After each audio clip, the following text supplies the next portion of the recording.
اگلا باب ہے باب الانفاق مما یحب ومن الجید، پسندیدہ اور عمدہ چیز کو فی سبیل اللہ خرچ کرنے کا بیان۔ اب خرچ کرنے ہی کے بارے میں مزید یہ فرمایا کہ جب تم خرچ کرو تو اچھی چیز خرچ کرو، اس لیے کہ وہ اللہ کے نام پہ دے رہے ہو یا اللہ تعالیٰ سے اجر پانے کے لیے دے رہے ہو یا اللہ کے خزانے میں جمع کروا رہے ہو۔ آپ دیکھیں کہ اس کی مثال ایسی ہی ہے جیسے آپ اپنے فیوچر کے لیے مثال کے طور پر کچھ سونا خرید کر کسی بینک کے لاکر میں جا کر رکھتے ہیں۔ اب آپ نے جتنی کوانٹٹی خریدی، جس قسم کا جو کوالٹی خریدی، جو چیز بھی خریدی یا جو بھی آپ کا مال و دولت ہے، وہ جا کر جب آپ اس لاکر میں رکھیں گے اور 10 سال کے بعد جب اس کو نکالیں گے تو کیا نکلے گا؟ وہی جو آپ نے وہاں رکھا ہوگا۔ اگر آپ اس میں لوہے کی چوڑیاں جا کے رکھ دیں، آپ اس میں چاندی بھر دیں، آپ اس میں پیتل بھر دیں، تو جب نکالیں گے تو وہی نکلے گا جو آپ نے بھرا ہوگا۔ اور اگر آپ اس میں ہیرے جواہرات رکھ کے آتے ہیں تو کل جب آپ کھولیں گے تو وہی نکلے گا، وہی ملے گا۔ جب انسان اللہ تعالیٰ کی راہ میں کوئی چیز خرچ کرنے لگے تو اپنے دل کو حوصلہ اور تسلی دے کہ یہ میرے ہاتھ سے جا نہیں رہا، یہ وہ چیز ہے جو میں اپنے مستقبل کے لیے، اپنے فیوچر کے لیے بچا رہا ہوں، اور کل جب میں اللہ کے حضور پہنچوں گا تو یہی چیز کھول کر وہ لاکر مجھے نکال کے دے دی جائے گی، اور اگر نیت اچھی ہوئی تو کئی گنا بڑھا کے بھی اس کو دیا جائے گا، لیکن اگر نیت اچھی نہ ہوئی تو وہ پہلے سے بھی بالکل ختم کر دیا جائے گا۔ جیسے کہ ایک حدیث میں کچھ اس کے الفاظ اور کچھ مفہوم ہلکا سا مجھے یاد پڑتا ہے کہ قیامت کے دن کچھ لوگ آئیں گے اور اپنا نامہ اعمال اٹھائیں گے تو بالکل صاف نکلے گا، یعنی گویا اس پر کچھ بھی نہ تھا، یعنی نیکیاں جب اپنی اٹھانے لگیں گے تو سفید کاغذ سامنے آ جائے گا۔ وہ کون لوگ ہوں گے؟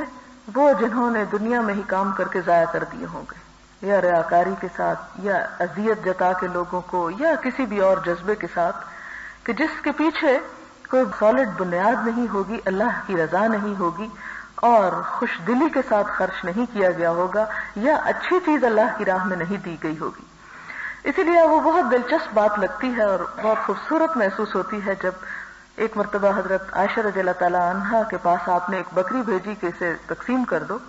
اور پھر جب آپ صلی اللہ علیہ وسلم گھر تشریف لائے تو پوچھا عائشہ کیا بچا ہے، یعنی اس بکری میں جو صدقے کی تھی اس میں سے کیا بچا ہے، کیونکہ اس میں نیت تھی کہ کچھ خود بھی استعمال کریں گے، کچھ دوسروں کو بھی دیں گے۔ تو انہوں نے کہا اللہ کے رسول صلی اللہ علیہ وسلم شانے کی ایک ہڈی کے سوا کچھ نہیں بچا۔ آپ نے فرمایا عائشہ یوں نہیں کہو، یوں کہو کہ شانے کی ہڈی کے سوا سب بچ گیا ہے، یعنی جو اپنے لیے رکھ لیا ہے یہ ختم ہو جائے گا ابھی، لیکن جو اللہ کے راستے میں دے دیا وہ سب بچا پڑا ہے، وہ ضائع نہیں گیا۔ آپ دیکھیں کہ آپ صلی اللہ علیہ وسلم کا انداز چھوٹی چھوٹی مثالوں کے ساتھ اور اتنی پریکٹیکل مثالوں کے ساتھ سمجھ آنے والا کہ انسان واقعی ایک ہاتھ سے جب دے چکے تو سوچتا ہے کہ سب چلا گیا، اور تھوڑی دیر کے لیے دل میں کوئی وسوسہ بھی آ جاتا ہے کہ اچھا اپنے لیے تو کچھ بھی نہیں رہا، یا اچھی چیز تو دوسرے کے پاس چلے گی اور میرے لیے کیا بچا۔ اور شیطان خاص طور پر ایسے مواقع پہ انسان کو پھسلانے کے لیے وسوسے ڈالتا ہے۔ تو ایسی صورت میں آپ صلی اللہ علیہ وسلم کو محسوس ہوا ہوگا کہ حضرت عائشہ کے دل میں شاید ایسی کوئی بات ہو، تو فوراً کہتے ہیں، اور آپ دیکھیں کہ اتنی خوبصورتی اور اتنے لطیف انداز میں جب ایک شخص اس طرح کا کمنٹ دے تو وہ سچویشن ہی بدل جاتی ہے، اور انسان کا سارا ملال اور تکدر اور دل کی وہ جو چھوٹی موٹی کڑن ہوتی ہے یا وہ انکباس کی کیفیت ہوتی ہے وہ سب ختم ہو جاتی ہے۔ اور اگر انسان اللہ کے راستے میں کچھ دینے لگے اور دینے کو دل نہ چاہے، کبھی ہاتھ بڑھائے اور کبھی پیچھے کر لے، تو اس وقت اگر اس بات کا دل میں خیال گزر جائے کہ یہ میں ضائع نہیں کر رہا بلکہ ڈپازٹ کرا رہا ہوں اور کل کو جا کے نکالنا ہے مجھے، اور اس وقت نکلے گا یہ جب میں انتہائی ضرورت مند ہوں گا، کیونکہ دنیا میں تو انسان کی ضروریات کسی نہ کسی طرح پوری ہو ہی جاتی ہیں۔ اگر اپنے پاس کچھ نہ ہو تو عزیز دوست رشتہ دار بھی مدد کر دیتے ہیں، لیکن وہ جگہ کہ جہاں عزیز دوست رشتہ دار سب منہ پھیر جائیں گے، سب منہ موڑ جائیں گے، یوم یفر المرء من اخیہ وامہ وابیہ وصاحبتہ وبنیہ لکل امرئ منہم یومئذ شأن یغنیہ، کہ جس دن انسان بھاگے گا اپنے بھائی سے، اپنے ماں سے، اپنے باپ سے، اپنے بیٹے سے، اپنی بیوی سے، انسان کو ایسا حال پڑا ہوگا کہ اسے ہر دوسرے سے بیزار کر دے گا، ایسی صورت میں اگر اسے بتایا جائے کہ وہ فلاں صدقہ خیرات مال وہ جو تم نے جمع کرایا تھا وہ یہ سب بھاگ گئے ہیں، غم نہ کرو وہ موجود ہے، تو اس وقت انسان کی خوشی کا کیا حال ہوگا کہ الحمدللہ میں نے اپنے لیے کچھ بچا کے رکھا اور آج وہ میرے کام آ رہا ہے۔ لیکن عموماً اس پیٹرن پہ ہم کم ہی سوچتے ہیں، اور بعض اوقات یہ ہوتا ہے کہ بیٹیوں کے جہیز کی تیاری میں زکوٰۃ بھی نہیں نکالتے، سونا جمع کرتے چلے جاتے ہیں، کپڑے رکھتے چلے جاتے ہیں اور مختلف چیزوں میں انویسٹ کرتے چلے جاتے ہیں کہ ان کو بیاہنا ہے، اور ان کے مستقبل کا فکر اور خدشے لاحق ہوئے رہتے ہیں۔ لیکن جب انسان اپنے لیے کچھ نہیں بناتا، اپنے لیے کچھ نہیں بچاتا، تو پھر ہماری صرف کوششیں ان کا مستقبل نہیں بچا سکتی اور اس کو محفوظ نہیں کر سکتی۔ اور اس کے مقابلے میں آپ دیکھیں اللہ تعالیٰ فرماتے ہیں کہ جو شخص یہ چاہے کہ اس کی عمر میں برکت دی جائے اور اس کے مال میں وسعت دی جائے، اسے چاہیے کہ وہ صلہ رحمی کرے اور ضرورت مندوں کی، یعنی صلہ رحمی سے مراد کیا ہے کہ ضرورت مندوں کی ضرورت کا خیال کرے۔ تو آپ دیکھیں کہ ایک شخص جو اپنی زندگی میں خود دوسروں کو دیتا ہے، خدا نخواستہ کل اگر اس کی اولاد کسی بھی طرح ضرورت مند ہوتی ہے تو بہت سے لوگ آگے بڑھ کے مدد کرنے کو بھی تیار ہو جاتے ہیں۔ لیکن ایک وہ شخص جو سب کا خون نچوڑ کے اپنی تجوری بھر رہا ہے اور ان کا حق اور فرض بھی ادا نہیں کرتا، تو ایسی صورت میں اس کے لیے بھی کسی کا دل نرم نہیں پڑتا، کیونکہ یہ اللہ تعالیٰ ہی کی طرف سے پھر ہوتا ہے۔ تو یہاں بات ہو رہی تھی کہ اللہ تعالیٰ کے راستے میں جب انسان خرچ کرے تو پسندیدہ اور عمدہ چیز کو خرچ کرے۔ قال اللہ تعالی لن تنالوا البر حتى تنفقوا مما تحبون، وقال تعالی یا ایھا الذین آمنوا انفقوا من طیبات ما کسبتم ومما اخرجنا لكم من الارض ولا تيمموا الخبيث منه تنفقون، کہ مومنو جب تک تم ان چیزوں میں سے جو تمہیں پیاری ہیں راہ خدا میں خرچ نہ کرو گے کبھی نیکی حاصل نہ کر سکو گے۔ پھر فرمایا مومنو جو پاکیزہ اور عمدہ مال تم کماتے ہو اور جو چیزیں ہم تمہارے لیے زمین سے نکالتے ہیں ان میں سے راہ خدا میں خرچ کرو اور بری اور ناپاک چیزیں دینے کا ارادہ نہ کرنا، کہ بالکل کنڈم مال جو اب تمہارے کسی بھی کام کا نہیں صرف وہ دیتے رہو۔ اس میں ایک بات یہ بھی ذہن میں بعض اوقات آتی ہے کہ کچھ کپڑے ایسے ہوتے ہیں، کچھ ضرورت کی چیزیں ایسی ہوتی ہیں جو چھوٹی ہو جاتی ہیں یا آؤٹ آف فیشن ہو جاتی ہیں اور اپنے دل کو بھلی نہیں لگتی، تو کیا ان کو دینے سے بھی کوئی ثواب نہیں ہوگا، یا وہ اس میں تو نہیں آ رہا کہ کنڈم مال دیا جا رہا ہے؟ نہیں، اس میں وہ نہیں اس لیے آتا کہ اگر انسان کے نیت میں یہ ہو کہ اس سے کم از کم ان لوگوں کی ضرورت تو پوری ہو سکتی ہے کہ جن کے نزدیک نہ فیشن کا کوئی معیار ہے اور نہ ہی کسی اور چیز کا، الا یہ کہ وہ بالکل خراب اور ردی حالت میں نہ ہو کہ جو دوسرا استعمال نہ کر سکے، یا بہت گندی حالت میں نہ ہو۔ اگر وہ صرف اس لیے نہیں پہنے جا رہے کہ وہ سائز چھوٹا ہو گیا یا تھوڑا اب ضرورت کا نہیں محسوس ہوتا، یا انسان کو اللہ نے اتنا دے رکھا ہے کہ وہ اس کو اسپیئر کرتا چلا جائے، تو ایسی صورت میں ان چیزوں کو بھی دوسروں تک پہنچانے میں کوتاہی نہیں کرنی چاہیے۔ لیکن انسان کو ہمیشہ صرف وہی نہیں دیتے رہنا چاہیے، بلکہ اس کے ساتھ ساتھ وہ بھی کبھی کبھار دینا چاہیے جو انسان کو بہت پیارا ہو، بہت عزیز ہو۔ اس کے لیے بڑی خوبصورت حدیث ہے، ان انس رضی اللہ عنہ، حضرت انس بن مالک بیان کرتے ہیں کہ حضرت ابو طلحہ رضی اللہ تعالیٰ عنہ مدینہ میں تمام انصار سے زیادہ کھجوروں کے مالک تھے، یعنی سب سے زیادہ ان کے باغات تھے، اور ان کو اپنے تمام مال سے زیادہ بیرہا کا باغ زیادہ محبوب تھا۔ یہ باغ مسجد نبوی کے سامنے تھا، رسول اللہ صلی اللہ علیہ وسلم وہاں تشریف لے جایا کرتے تھے، اس کا عمدہ پانی پیا کرتے تھے۔ حضرت انس بیان کرتے ہیں جب یہ آیت نازل ہوئی کہ تم کبھی نیکی کو حاصل نہ کر سکو گے جب تک تم اپنی پیاری چیز کو خرچ نہ کرو گے، تو حضرت ابو طلحہ رسول اللہ صلی اللہ علیہ وسلم کی خدمت میں آئے اور عرض کیا، یا رسول اللہ صلی اللہ علیہ وسلم، بے شک اللہ تعالیٰ نے آپ پر یہ آیت نازل فرمائی ہے کہ تم ہرگز نیکی کو حاصل نہیں کر سکو گے جب تک کہ تم اپنی پیاری چیز کو خرچ نہ کرو، اور میرا بیرہا باغ میرے نزدیک سب سے زیادہ پسندیدہ مال ہے، میں اس کا اللہ کے لیے صدقہ کرتا ہوں، میں اس کے اجر اور ثواب کا اللہ کے ہاں آرزو مند ہوں، لہذا یا رسول اللہ آپ اس مال کو تقسیم فرمائیں جیسے بھی اللہ تعالیٰ آپ کو سجھائے، یعنی جیسے آپ چاہیں۔ رسول اللہ صلی اللہ علیہ وسلم نے فرمایا، واہ واہ تیرا یہ مال مفید مال ہے، میں نے تیری تمام بات کو سن لیا اور میرا خیال یہ ہے کہ تم اپنے قریبی رشتہ داروں میں اس کو بانٹ دو۔ حضرت ابو طلحہ رضی اللہ تعالیٰ نے عرض کیا یا رسول اللہ میں اسی طرح کر لیتا ہوں۔ چنانچہ حضرت ابو طلحہ نے وہ باغ اپنے قریبی رشتہ داروں اور اپنے چچا زاد بھائیوں میں تقسیم کر دیا۔ یہ حدیث جب بھی میں پڑھتی ہوں تو مجھے بہت ہی اللہ اور اللہ کے رسول صلی اللہ علیہ وسلم کی محبت کی انتہا درجے کا عملی مظاہرہ نظر آتی ہے کہ اللہ تعالیٰ نے ایک بات فرمائی اور وہ اللہ کے رسول صلی اللہ علیہ وسلم کی خدمت میں لے کے پہنچ گئے، اور حضرت ابو طلحہ اپنی اس نیکی کی وجہ سے اور شاید اسی نیکی کی وجہ سے جب حضور صلی اللہ علیہ وسلم حج فرماتے ہیں اور آپ کے بال مڈائے جاتے ہیں تو نصف بال اپنے حضرت ابو طلحہ کو دیتے ہیں، اور نصف آدھے باقی تمام صحابہ میں تقسیم ہوتے ہیں، جس میں کسی کو ایک کسی کو دو ملتے ہیں، لیکن حضرت ابو طلحہ کے حصے میں آدھے بال آتے ہیں۔ ایک محبت کا ایک انداز تھا، شاید ہمارے دلوں میں محبت کا وہ معیار نہ ہو، لیکن جنہیں اللہ کے رسول صلی اللہ علیہ وسلم کی ذات سے واقعی محبت ہو ان کے لیے ان کی ایک ایک چیز اپنے دل اور جان سے زیادہ پیاری ہو سکتی ہے۔ لہذا بعض انسان کی نیکیاں ایسی ہوتی ہیں کہ جن کا صلہ اللہ تعالیٰ انسان کو دنیا میں ہی عطا کر دیتے ہیں۔ اب آپ دیکھیں کہ اس حدیث سے بہت باتیں ہمیں معلوم ہوتی ہیں۔ پہلی بات تو یہ کہ زمین کا مالک ہونا یا دنیا کے اندر جائیداد کا مالک ہونا کوئی بری بات نہیں ہے، اور ابو طلحہ رضی اللہ تعالیٰ عنہ انصار میں سے سب سے زیادہ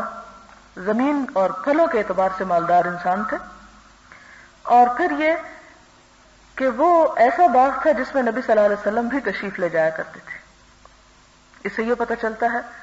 کہ دوستوں کے گھروں میں جانا یا دوستوں کے باغات پر یا ایسی جگہوں پر جانا جو ہے یہ مسنون ہے،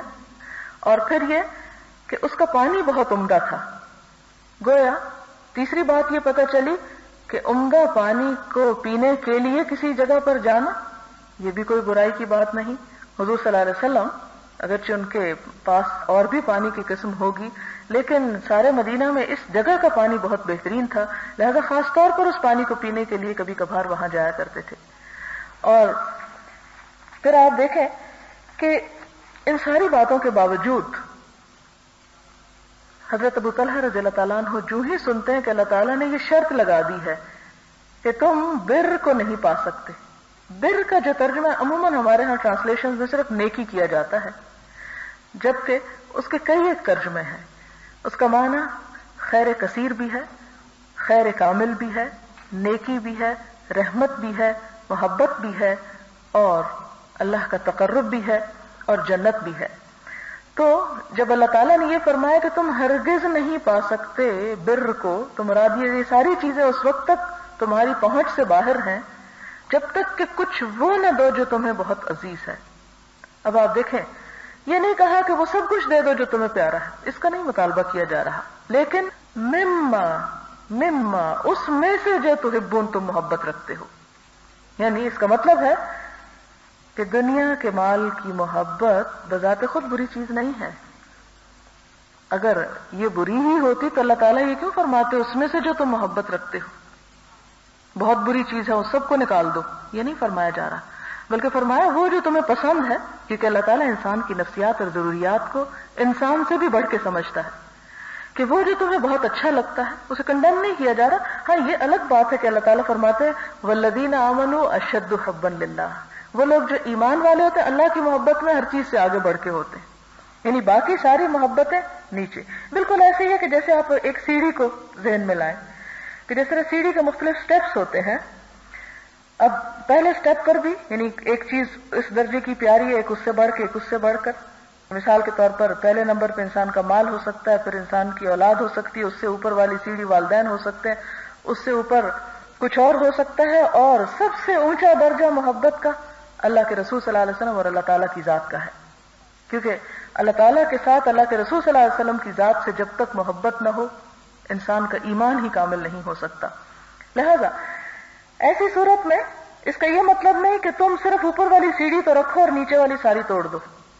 نہیں، بوقت ضرورت ان سے بھی کام لوگے، اس لیے کہ اگر اعلیٰ ترین مقام پہ پہنچنا چاہتے ہو تو ان سارے سٹیپس کو کراس کر کے آنا پڑے گا. یعنی پہلے ایک مال کو بھی نیچے، پھر اولاد آ گئی سامنے، خیر ہے اس کی بھی بات نہیں، اللہ اور رسول کی جہاں بات آ جائے، والدین آ جائے،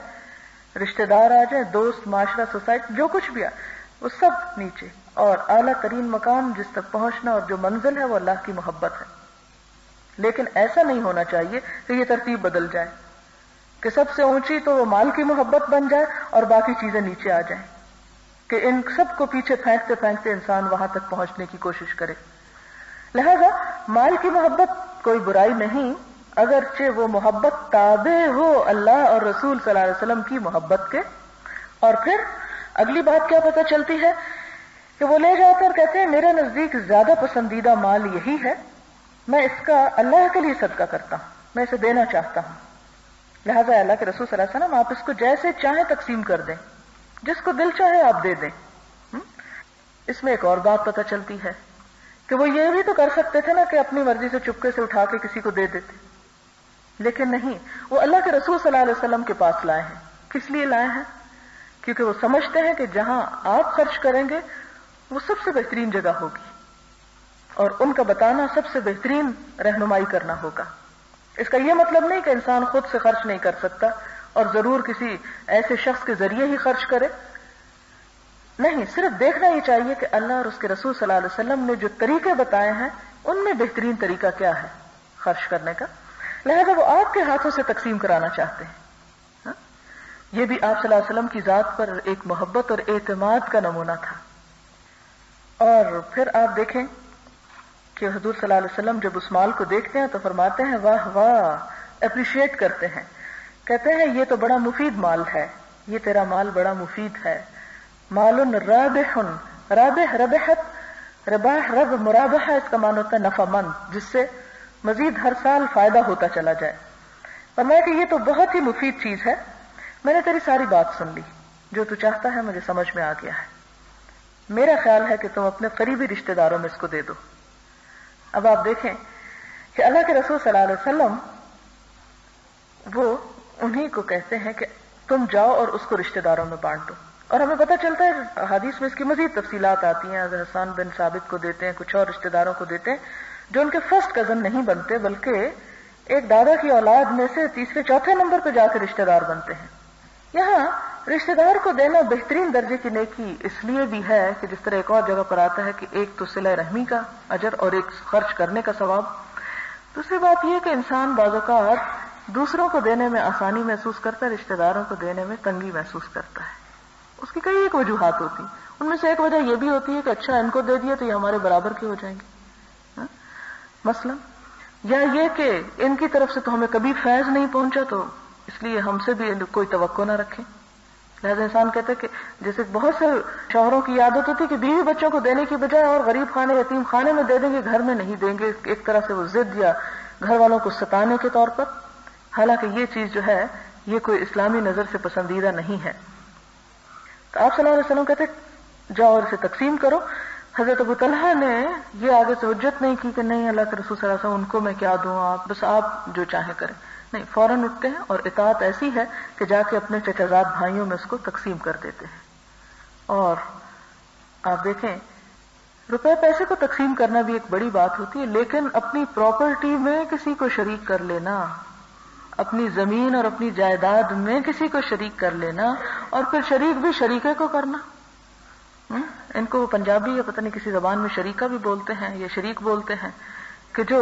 کسی چیز میں وہ آپ کے شریک ہوتے ہیں، ورثے میں، وراثت یا اور حقوق میں، تو ان کو دینا زیادہ مشکل کام ہوتا ہے. لہذا جہاں انسان زیادہ مشکل سے کوئی کام کرتا ہے اس کا اجر و ثواب بھی اتنا ہی زیادہ بڑھ جاتا ہے. پھر اسی طرح بس یہ حدیث یہاں پر ختم ہوتی ہے اور اس سے یہ بات بھی ختم ہو جاتا ہے. اس کے علاوہ یہ آیت جب نازل ہوتی ہے تو ایک دو باتیں اور بھی ہمیں پتہ چلتی ہیں کہ سب صحابہ کرام نے جو کچھ تھوڑی بہت، کسی کے پاس گھوڑا تھا حضرت زید کے پاس تو وہ لے کے آ گئے حضور صلی اللہ علیہ وسلم کی خدمت میں. اللہ کے رسول صلی اللہ علیہ وسلم یہ گھوڑا مجھے اپنے مال میں سب سے زیادہ محبوب ہے، آپ اسے اللہ کے راستے میں قبول کیجئے. آپ صلی اللہ علیہ وسلم گھوڑے کی باگ پکڑتے ہیں اور اسامہ بن زید کو اس پہ سوار کر دیتے ہیں. اسامہ بن زید جو ہیں وہ حضرت زید کے بیٹے ہیں اور آپ ان سے بہت زیادہ پیار کرتے تھے. یہ وجہ ہے کہ ہم حج کے سفر میں دیکھتے ہیں کہ حضور صلی اللہ علیہ وسلم جب عرفات سے واپس آتے ہیں تو اسامہ کو اپنے اونٹ پہ سوار کر لیتے ہیں. چھوٹے بچے تھے اس وقت, ساتھ سوار کر لیتے ہیں. آگے جا کر جب مزدلفہ میں ٹھہرتے ہیں اور آپ کے ازواج مطہرات میں سے کچھ اور کچھ بچے جب دن نکلنے سے پہلے ہی مزدلفہ سے منی جانا چاہتے ہیں تو آپ ان کو اجازت دیتے ہیں, تو اس موقع پر اسامہ کو وہ ان خواتین کے ساتھ بھیج دیتے ہیں. اور اس کے بعد حضرت فضل بن عباس چچا کے بیٹے کو اپنے ساتھ اونٹ پہ سوار کر لیتے ہیں. تو اسامہ ہی کے بارے میں آتے کہ ایک دفعہ وہ گر گئے, انہیں چوٹ لگی, آپ صلی اللہ علیہ وسلم ان کا خون صاف کرتے جا رہے تھے اور ساتھ ہی فرما رہے تھے اسامہ اگر بیٹی ہوتا ہم اسے اچھے اچھے کپڑے پہناتے, اسامہ اگر بیٹی ہوتا ہم اس کو زیور پہناتے, اور ان کو بہلا رہے تھے, خوش کر رہے تھے. تو یہاں سے یہ بھی پتہ چلتا ہے کہ حضور صلی اللہ علیہ وسلم کی نگاہ میں بیٹوں کے مقابلے میں بیٹیوں کی بہت محبت اور قدر بھی تھی, اور